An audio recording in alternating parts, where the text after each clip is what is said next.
शायद हमारे बच्चे वीरांगना फूलन देवी जी को नहीं जानते और उनको ये जानना ज़रूरी है, क्योंकि मैं देख रहा हूँ कुछ वर्षों से मैंने समाज में थोड़ी रुचि रखी, तो मैं देख रहा हूँ कि समाज की जो नींव है वो बहुत कमज़ोर है। आप जो बुज़ुर्ग लोग हैं जो जागरूक हैं समाज के लिए वो तो ठीक है, पर जो नींव है वो बहुत कमज़ोर है। कहता हूँ कि भगवान निषाद राज, आज निषाद राज जी को शायद हम सभी लोग जितने बुजुर्ग हैं वो जानते होंगे, परंतु हमारे बच्चे, मैं 100% गारंटी देता हूँ कि हमारे बच्चे निषाद राज जी को नहीं जानते और हमने ना उनको बताने की कोशिश करी। मैं उत्तर प्रदेश गया हूँ। उत्तर प्रदेश में प्रयागराज से कुछ किलोमीटर दूर श्रृंगवेरपुर है। श्रृंगवेरपुर में निषाद राज जी का किला है, जो हमारे राजा का किला था, जो हमारे भगवान का किला था। इंदिरा गांधी जी के समय में उसको खोदा गया, वहाँ से सोना निकला, चांदी निकला। हम लोग पहले बहुत पैसे वाले थे, जब वहाँ पे खुदाई हुई तो ऐसा हमको पता चला। और उत्तर प्रदेश में बहुत से समाज सेवक हैं जिन्होंने ये प्रण लिया, आज मैं उनका नाम नहीं लेना चाहूँगा, प्रण लिया और वहाँ पे निषाद राज जी को स्थापित करने का प्रयास किया। आज उनके माध्यम से निषाद राज जी की 108 फीट ऊंची मूर्ति भगवान श्री रामचंद्र जी के साथ बन चुकी है। परंतु अफसोस की बात यह है कि हमने अपने घर पे उनको 5 इंच की मूर्ति भी बना के स्थापित नहीं किया, क्योंकि हमने जाना ही नहीं कि निषाद राज जी कौन है। कई लोग तो बोलते राजा हैं, पर राजा नहीं, वो हमारे भगवान हैं। आज यदि निषाद राज जी के आस्था हमारे बच्चों में और हम में यदि होती, तो जिस प्रकार आपने दिल्ली में देखा हमारे जो सरदार भाइयों थे उन्होंने सत्ता हिला दी थी वहाँ पे, क्योंकि उनके आस्था थी तो एकता थी, और एकता थी तो आंदोलन आगे बढ़ा और उस हद तक गया जिस हद तक हम और आप कभी आरक्षण की लड़ाई के लिए सोच भी नहीं सकते। हमें आरक्षण की लड़ाई यदि मजबूत करनी है तो पहले नींव मजबूत करनी होगी, और नींव मजबूत करने के लिए हमको हर एक बच्चे पे निषाद राज जी के प्रति आस्था को जगाना होगा। और निषाद राज जी की आस्था तभी जागेगी जब आपने घर पे और अपने आसपास में निषाद राज जी का मंदिर स्थापित करेंगे। उत्तर प्रदेश में आज हर घर में निषाद राज जी की आरती होती है।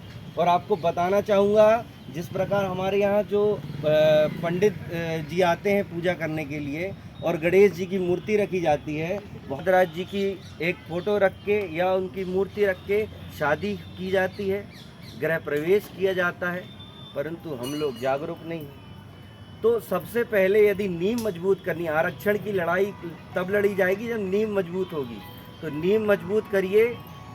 मैं कहूँगा, आपसे सभी से निवेदन करूँगा, हमने बहुत प्रयास भी किया है कि निषाद राज जी के मंदिर स्थापित हो, निषाद राज जी की हर एक घर में मूर्ति स्थापित हो, तो आप लोगों का भी एक दायित्व बनता है। अब मैं आता हूँ कि आरक्षण की लड़ाई में बहुत से गणमान्य जन ने बताया कि आरक्षण की लड़ाई अब इस यहाँ पहुँच, मैंने देखा है कि जब तक हम सत्ता पे नहीं पहुँचे नहीं होगी, क्योंकि सत्ता की कलम से ही अपने हक अधिकार लड़े थे। सिर्फ पार्षद तक सीमित हैं अभी, ना हमारा विधायक है ना सांसद करते हैं। भला पार्टी से कोई खड़ा भी हो जाए तो उसका साथ नहीं देंगे हम, जो है वो जिन पार्टी में जुड़े हैं हम उसी का साथ देंगे। अंदरूनी तरीके से बता रहा हूँ। तो हमको सबसे पहले हमारी जो जनसंख्या है वो सबसे ज़्यादा, एक कहावत है कि जिसकी जितनी संख्या भारी उसकी उतनी हिस्सेदारी। संख्या हमारी भारी सबसे ज़्यादा है। अब तो हमारा तालाब में भी हमारी हिस्सेदारी छिन चुकी है, आरक्षण तो छोड़ दीजिए। तो सबसे पहले आप आस्था को जगाइए, आस्था से एकता बनेगी, एकता से शक्ति का निर्माण होगा, और वो शक्ति जब भोपाल और दिल्ली में जाके गूंजेगी और अपना आंदोलन करेगी तो उसकी प्रतिक्रिया कुछ और होगी। और फिर देखिएगा, आरक्षण नहीं, हमको नदी, तालाब, बांध सारी चीज़ें मिलेंगी। तो सभी से हमारा अनुरोध है कि कृपया कर निषाद राज जी के प्रति आस्था अपने बच्चों पे जगाएं और आज ही जाके गूगल से एक प्रिंट निकालें, निषाद राज जी की प्रतिमा निकल जाएगी, वो जाके अपने मंदिर में स्थापित करें। और आरती भी इंटरनेट में वो उपस्थित है वहाँ पे, वो भी आप निकालें और वो भी करें, तो देखिए जिस प्रकार जागरूकता कैसे फैलेगी। क्योंकि जैन, जब हम जैन के छोटे बच्चे से भी पूछते हैं कि बेटा आपके भगवान कौन है, तो बोलते हैं महावीर। उनसे आप जब मिलेंगे तो बोलेंगे जय जिनेंद्र। मुसलमानों के बच्चों से या बड़ों से मिलेंगे तो बोलेंगे अस्सलाम वालेकुम। सिखों के बच्चों से मिलेंगे तो बोलेंगे सत श्री अकाल। उनसे पूछ लीजिए उनके बच्चों से आपके भगवान कौन है, तो वो बताएंगे हमारे गुरुजी हमारे भगवान हैं। परंतु हमारे बच्चों से आप पूछ लीजिए कि आपके भगवान कौन है, वो नहीं बता पाएंगे। और समाज की दुर्दशा ये हो चुकी है कि आज हमारे में सारे चमार भाइयों की होती तो 20 में से 5 सरकारी अफसर यहाँ यहीं बैठे होते। और यदि यही मीटिंग यदि होती पंडितों की तो 5 सरकार से भी नीचे हो चुकी है।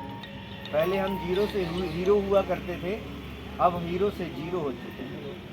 तो कृपया कर आप सभी से निवेदन है, जिस प्रकार उत्तर प्रदेश में निषाद राज जी के प्रति क्रांति फैली है, जिस प्रकार निषाद राज जी के प्रति आस्था जागी है, जिस प्रकार वहाँ पे सत्ता पे पहुंचकर व्यवस्था हो चुकी है लोगों की, वहाँ के उत्खनन होते थे वो अब समाज के लोगों को मिलने लगे हैं। अब समाज का जो से भी यही आग्रह है मेरा, मैं किसी पार्टी के विशेष का कोई नाम नहीं लूँगा, बस आपसे यही अनुरोध है कि निषाद राज जी के प्रति बच्चों में आस्था जगाएं।